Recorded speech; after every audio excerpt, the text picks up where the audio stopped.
ദിയമോക്ക് chocolate. ദിയമോൾക്ക് chocolate ഒന്നും വേണ്ട.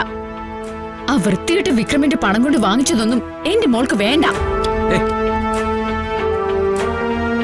വന്ദനെ, എന്ത് വൃത്തിയാടാ നീ കാണിച്ചേ? ഞാൻ ദിയമോൾക്ക് വാങ്ങിക്കൊണ്ട് വന്ന ചോക്ലേറ്റാ നീ ഇപ്പൊ എറിഞ്ഞത്. ഇത് വളരെ ചീപ്പായി പോയി. ഞാൻ ചെയ്താണോ ചീപ്പ്? ആ വിക്രമനെ പോലെ നെറുകെട്ട് ഒരുത്തന്റെ ചിങ്കിടിപ്പണി ചെയ്യുന്നത് ചീപ്പല്ലേ? വന്ദനെ, നിനക്ക് വിക്രമനെ കുറിച്ച് അറിയാത്തോണ്ടാ. വിക്രം അത്ര വൃത്തികെട്ടവനൊന്നുമല്ല. അത് ജഗന്. എനിക്ക് മാത്രമല്ല, നിന്റെ അനിയത്തി വർഷയ്ക്കുമൊക്കെ വിക്രം പ്രിയപ്പെട്ടവനാ. ജഗന്റെ കാര്യം പറയുമ്പോ അത് മറ്റൊരാളിലേക്ക് വലിച്ചഴിക്കുന്നത് ജഗന്റെ രാഷ്ട്രീയ ബുദ്ധിയായിരിക്കും. വന്ദനെ, മതി. നമുക്ക് ഈ വിഷയം ഇവിടെ വെച്ച് അവസാനിപ്പിക്കാം. ഉത്തരം മുട്ടുമ്പോ സംസാരം അവസാനിപ്പിക്കണം അല്ലേ? ജഗ, പണം ഉണ്ടാക്കണമെങ്കിൽ ശരീരാണെങ്കിൽ നന്നായിട്ട് പണിയെടുത്ത് പണം ഉണ്ടാക്കണം. അല്ലാതെ മനുഷ്യനെ കൊല്ലുന്ന കഞ്ചാവും മയക്കുമരുന്നൊന്നും വിറ്റിട്ടല്ല ആണുങ്ങൾ കാശുണ്ടാക്കുന്നത്.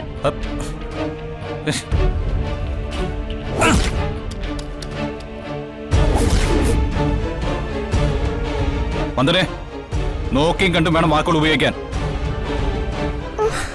ഞാനേ ഒരാളുടെ മയക്കുമരുന്ന് വിൽക്കാൻ പോയിട്ടില്ല. എന്നെ കൊണ്ട് വിക്രം അത് ചെയ്യിപ്പിച്ചിട്ടുമില്ല.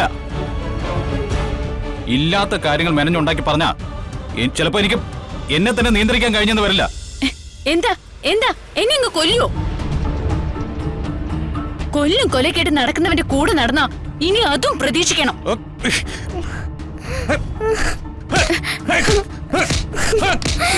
എന്താ എന്താ ഇവിടെ? അച്ഛമ്മ, എനിക്ക് പേടിയാവുന്നു. വന്ദനമ്മയും ജഗനങ്ങളും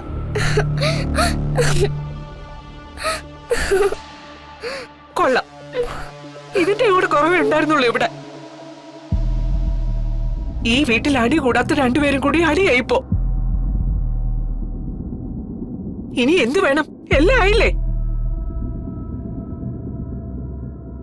ഇതൊന്നും കണ്ട് എന്റെ മോള് പേടിക്കണ്ട.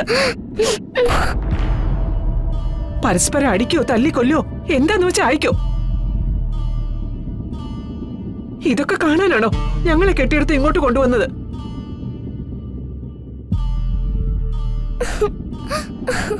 സോറി അമ്മേ. വാ മോളെ.